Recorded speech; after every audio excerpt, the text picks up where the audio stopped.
Bonjour, bonjour, j'espère que vous allez bien. Moi, je vais super bien comme d'habitude. N'oubliez pas de partager, de liker et de vous abonner surtout. Mettez le pouce en l'air pour encourager les histoires d'Akuma.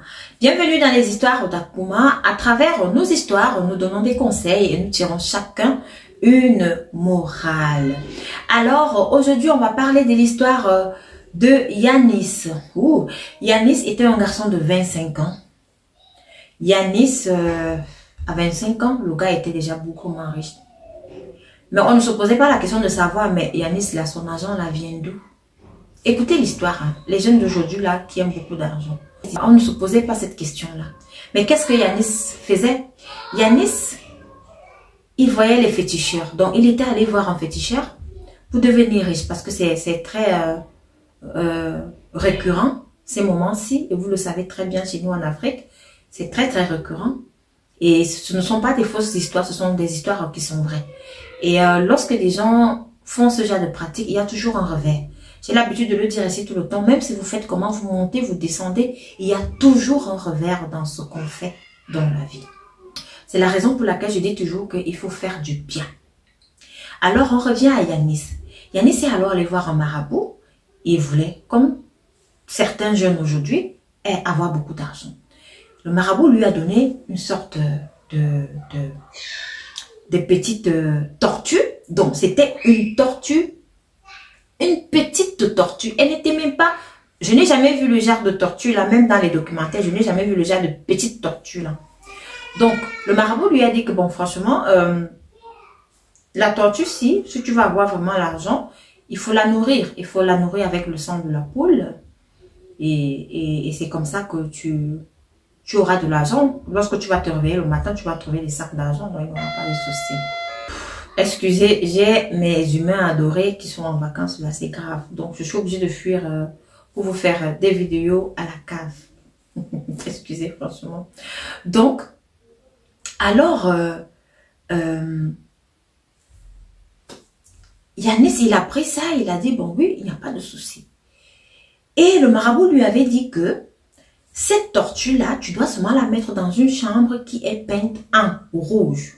Et tu la poses là, sur ta petite table. Et chaque fois, chaque mois, tu entends bien, chaque mois, tu dois découper une poule et le sang de la poule, tu verses sur la tortue. C'est comme ça que la tortue va se nourrir. Et c'est comme ça aussi que tu seras riche.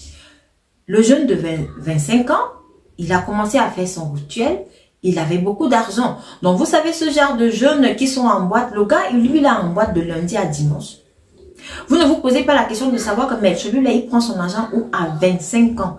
Où est-ce qu'il a pris son argent? Comment est-ce qu'il a fait? On ne se pose pas ce genre de questions. Les gens qui sont avec lui, ils sont là dans les ambiances, ils mangent son argent, ils ont des femmes par-ci, par-là. C'est donc dans ces boîtes de nuit-là que Yanis rencontre alors une femme. Il s'est mis en relation avec la jeune demoiselle.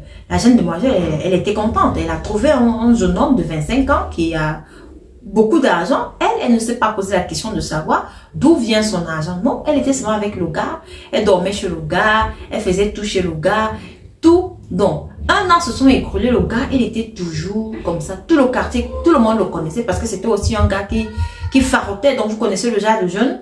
Quand il a l'argent, là, il farote les jeunes dans le quartier. Des petits frères, tu as un problème, il te farote. Petit frère, qu'est-ce que il te farote. Donc, c'était le genre. Mais lui, il savait d'où venait son argent. Et vous savez, lorsque vous ne travaillez pas un argent à la sueur de votre front, vous le donnez comme ça facilement. Parce que vous savez effectivement là où vous allez reprendre cet argent-là. Donc, c'était le cas avec Yanis. Yanis, alors, avait déjà fait un an avec sa copine. Sa copine, elle a même quitté ses parents. Elle est venue s'installer chez Yanis. Elle dormait là, elle faisait tout là. De temps en temps, elle repartait chez ses parents puisqu'elle avait l'argent. Elle avait des trucs. Donc, elle n'avait pas de problème. Et les parents aussi ne s'inquiétaient pas. Ils se disaient que non, leur fille, elle a trouvé un jeune homme qui a beaucoup d'argent. Ils ne se posaient pas la question de savoir à 25 ans. Lui, là, ses parents ne sont pas riches. Comment lui, il fait pour avoir autant d'argent? Il faut toujours se poser ce genre de questions. Les mamans d'aujourd'hui, là, il faut toujours se poser ce genre de questions. Il faut surveiller ses enfants. C'est ainsi que Un beau jour, Yanis, au lieu de fermer sa bouche, il dit à sa copine que la chambre-ci, comme tu as déjà l'habitude de venir, là on est tout le temps. Il ne faut jamais entrer dans cette chambre-ci. Parce que Yanis, quand il faisait ces sacrifices-là, il faisait ces sacrifices tout le temps. La tortue a commencé à refuser le sang de la poule. C'est ainsi que Yanis est reparti chez le féticheur. Le féticheur lui dit que si elle refuse le sang de la poule maintenant, il faut chercher le sang de la chèvre. Il faut maintenant grimper. C'est ainsi que Yanis donc a commencé à couper une chèvre chaque mois et reverser sur la tortue comme on lui avait dit. C'était son rite quoi. Et en même temps, comme je disais tout à l'heure, il dit donc à sa copine que la chambre, si je ne vais jamais te voir aller guetter ce qu'il y a là-bas. Tu m'entends? Je disais tout à l'heure que quand tu viens, tu dis à quelqu'un que la chambre, si je ne vais jamais te voir aller guetter là-bas. Mais c'est que tu es en train de dire à la personne qu'il faut aller guetter. Il faut aller guetter là-bas. Sache qu'un jour, la personne va aller guetter réellement et vouloir même savoir ce qu'il y a là-bas dedans. Donc, la copine de Yanis a dit à Yanis que oh, toi ne me dérange pas avec tes histoires là, je ne sais même pas ce que je vais aller chercher là-bas. Elle se contentait seulement de son argent qu'elle avait et tout ce qu'elle avait. À un moment donné, la tortue-ci ne voulait même plus aussi le sang de la chèvre. C'était maintenant le bœuf. Donc, Yanis là, il partait dans un quartier, là où on le connaissait aussi, il offrait le bœuf et il prenait toujours le sang du bœuf là, il venait donner à la tortue. Après un moment, ce n'était plus ça, la tortue ne voulait pas. Parce que la tortue, elle grandissait. Elle n'était plus petite, elle grandissait. Maintenant, ce n'était plus ça qu'elle voulait. Ce n'était plus ça, la tortue voulait la vraie viande. Voilà, Yanis qui rentre encore chez le marabout, explique au marabout ce qui se passe. Le marabout lui dit que non. Il est en train de voir que la tortue ne veut même plus ce qu'il lui donne à le sang là. C'est plus intéressant. La tortue veut la chair humaine et le sang humain. Les deux là. Donc, ce que tu vas faire, c'est que chaque mois, tu vas seulement offrir une personne humaine à la tortue. C'est comme ça que Yanis dit que bon, ok, je n'ai même pas le choix. Je vais le faire. Mais Yanis, il avait le choix. Parce que à ce moment-là, c'est que c'est toi seul qui parles. Si toi tu ne pas, tu parles. Donc, c'est toi qui as cherché. C'est comme ça que Yanis donc a commencé à sortir avec les filles. Il a commencé à sacrifier les filles là. C'était toujours comme ça. En même temps, il avait sa copine-ci. Étant donné qu'il avait sa copine-ci et qu'il se voyait aussi avec elle et que lui, il savait comment il marchait pour avoir ce que la tortue lui demandait, un beau jour, sa copine est donc venue dormir à la maison. Ils ont fini de faire ce que vous connaissez là. Ils ont fini de s'amouracher et tout. C'est comme ça au petit matin là. Vous savez, à un moment au petit matin, vous avez envie de faire pipi. Elle se lève donc. Elle s'en va faire pipi. En rentrant donc pour faire pipi, elle s'arrête dans la chambre où que Yanis avait dit là que ne va jamais guetter ce qu'il y a là-bas. C'est comme ça qu'elle ouvre la porte et constate que dans la chambre, tout est peint en rouge et qu'il y a une énorme tortue. Yanis a donc remarqué que sa copine elle avait vu ce qui était dans la chambre là. Parce que il a vu que sa copine mettait l'ombre dans la salle de bain. Donc, il a suivi. Donc, quand il arrive là-bas, il la trouve devant cette porte, devant la chambre là, la porte ouverte, en train de regarder ce qu'il y a à l'intérieur. C'est ainsi que Yanis dit à sa copine que comme tu as regardé là, tu as vu ce qu'il y a à l'intérieur là, tu ne vas plus sortir d'ici. Et si tu sors d'ici pour aller dire, c'est ce que tu vas mourir seulement. Tu sors pour aller dire ce que tu as vu là, tu vas mourir. La fille reste tranquille, elle dit que non, elle ne va rien dire. Elle ne va rien dire. Toi aussi, jeune fille, tu vois un jeune comme ça, 25 ans, tu es là, tu ne lui demandes pas d'où sort ton argent. Et puis, tu te dis même des choses comme ça. Elle peur, ne vient plus, ne part plus chez lui. La fille ne pouvait plus supporter. Elle était déjà mal à l'aise. Tout le temps, elle se voyait avec Yanis, mais elle n'en pouvait pas. Elle ne voulait même plus dormir dans la maison de Yanis parce qu'elle avait peur. C'est ainsi que la fille, donc un beau jour, elle a décidé de fuir. Elle dit que non, je ne peux plus rester ici. En fuyant donc comme ça, on ne sait pas exactement comment Yanis a fait pour avoir la fille. Hein, parce qu'il a attrapé la fille, il a fini avec la fille, comme on a l'habitude de dire. Parce que j'ai pas envie de prononcer certains mots à cause de YouTube. Quoi. Il a fini avec elle, il a fait le sacrifice à ses fétiches, quoi, à sa torture.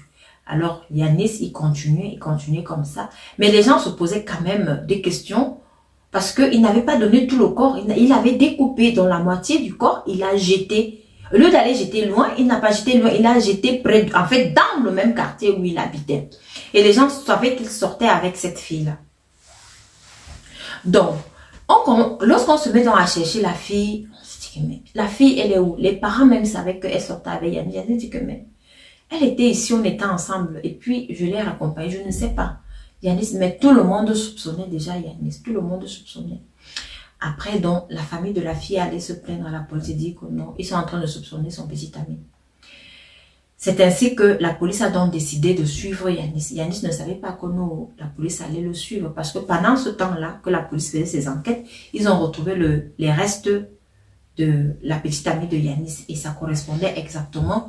Tout n'était pas là, mais les restes qu'ils avaient correspondaient exactement au reste de la copine de Yanis parce que c'est la famille qui avait identifié puisque la tête était là. Ils ont vu, même comme elle était en putréfaction, mais ils se sont dit que non, c'est leur fille. Alors, je disais que la police a dit non, on va faire des enquêtes. C'est comme ça que la police a alors cherché une fille et a tout expliqué à la fille. La fille donc a commencé à se balader là où Yanis aussi avait l'habitude d'aller, dans les boîtes de nuit, dans les snacks et tout. C'est ainsi que Yanis alors, comme la fille était belle, il a dragué. Quand il a dragué la fille, il a commencé la relation avec la fille, il donnait l'argent à la fille. La fille, elle prenait ses éclats. Ah, moi, je travaillais quoi. Je prends, la police est derrière moi. S'ils veulent attraper le gars, ils vont l'attraper. Mais je pense que moi, là, rien ne va m'arriver. C'est ainsi qu'un beau jour, alors, elle décide d'aller dormir chez le gars. La police est au courant et tout. Quand elle va donc chez le gars comme ça, ils finissent de s'amouracher et tout. Aux environs de 3 heures, Yanis se réveille pour aller faire son sacrifice à la tortue parce que la tortue, elle était déjà énorme. Il s'en va donc, il prend un couteau. Et la fille, elle aussi, elle savait que c'était un guet-apens. Elle ne pouvait pas dormir. Quand vous êtes dans ce genre de situation, vous ne pouvez même pas dormir. Elle est restée là. Elle voit Yanis qui arrive avec le couteau pour commencer à la... Seigneur. Ouf, pour la découper. Étant vivante. Au moment où Yanis voulait donc commencer les choses, parce que la fille aussi, elle a pris son téléphone, elle a écrit à la police qui était dehors qu'il vient de se lever, il est parti dans une chambre là, je ne sais pas ce qu'il est parti faire. Mais j'ai peur, soyez prêts. Quand Yanis venait donc comme ça avec le couteau, la fille a sursauté, la fille a crié que mais qu'est-ce que tu veux donc, tu veux me tuer? Ça veut dire quoi? Yanis donc qui veut donc attraper la fille pour fermer sa bouche et la poignarder. C'est ainsi que la police donc cogne au niveau de la porte du criminel. Qui vient cogner à cette heure-ci ici? Ils s'en vont donc regarder, s'est dit comment peut-être c'est quelqu'un qui le cherche. Peut-être que c'est l'un de ses amis, parce que ses amis avaient l'habitude de faire cela. Quand il arrive, on lui dit, c'est la police. Quand il voit la police comme ça, il a d'abord fui, il a jeté le couteau. Il est sorti par l'une de ses portes de la maison. Il a donc commencé à courir comme ça. Il a escaladé sa barrière. En escaladant dans la barrière, il s'est blessé. Il a commencé à courir, mais avec la blessure, le pied cassé et tout, il ne pouvait pas aller loin. La police l'a rattrapé. On l'a donc rattrapé comme ça. On l'a d'abord amené à l'hôpital pour le soigner. Parce qu'il a dit, arrêtez-moi, mais amenez-moi à l'hôpital. Même si vous laissez quelqu'un là, mais amenez-moi à l'hôpital. Mais c'était déjà trop tard pour Yanis parce que Yanis était blessé. Et ce que le féticheur lui avait dit, c'était qu'il ne devait pas se blesser. Jamais. Il devait seulement passer son temps à nourrir son petit totem là. Et la condition, c'était qu'il ne devait jamais se blesser. Parce qu'il donnait du sang à son totem. Et lui, il ne devait pas avoir du sang. Le sang ne devait pas couler sur lui. Voilà. On vous dit ici là que les marabouts là. Le gars te donne une condition où tu sais que, il sait que même si tu montes, tu descends, tu vas te blesser. Même quand tu vas préparer dans la cuisine avec le couteau, tu vas couper les condiments, tu vas te blesser. Le sang va couler. Donc, c'était ça la condition de Yanis. Mais vous-même là, quand vous allez voir les marabouts là, réfléchissez quand même aux conditions qu'on vous donne avant de faire quoi que ce soit. Yanis, le sang était déjà en train de couler. Et puis, c'est comme ça qu'il a même commencé la maladie là à l'hôpital. Comme on l'avait arrêté, les gens se posaient même la question que mais qu'est-ce qui se passe avec lui? Est-ce que ce sont les fétiches? Est-ce que pourquoi il est malade comme ça. Donc, Yanis a commencé à maigrir. Maigrir, la blessure, le pied, où il y avait la blessure, là, a commencé à pourrir seul. Donc, c'était le genre que tu viens avec ton doigt comme ça, tu appuies. Le pus sort. Tu appuies. Le pus sort. Finalement, Yanis même, il n'a pas fait la prison. Parce que le genre, là, vous allez l'amener en prison. Vous faites quoi? Vous allez l'amener en prison. Ce sera pour faire quoi? Mieux, il finit là-bas à l'hôpital. Même à l'hôpital, là-bas, là, il est en prison. Puisqu'il ne peut rien faire. C'est ainsi que Yanis, donc, a rendu l'âme. Voilà. Il a rendu l'âme parce qu'il était allé voir un marabout pour devenir riche. Non. C'était ça. J'ai l'habitude de dire que les marabouts, c'est pas bien. Hein? Quand ils te donnent avec la main gauche. Et quand il reprend, c'est avec la main droite. Et vous savez, lorsque vous prenez avec la main droite, vous prenez énormément. Voilà donc l'histoire de Yanis. Chers jeunes, faites très très attention. Le dehors, il est risqué. Les marabouts, ce sont des trompeurs. Si vous voulez atteindre vos buts, travaillez, mettez vos genoux au sol, priez votre Dieu, parce que c'est lui la seule solution. C'est quelqu'un qui te donne avec toutes les deux mains. C'est quelqu'un qui ne te donne pas avec la main gauche et reprend avec la main droite. Non. C'est quelqu'un qui te donne avec tout son cœur. Et lorsqu'il te donne comme ça ne t'arrive jamais. Donc, c'était dans l'histoire de Yanis. Dites ce que vous pensez de cette histoire. Et surtout, envoyez-moi vos histoires au numéro qui s'affiche ci-dessous. Merci et abonnez-vous aux histoires d'Akuma.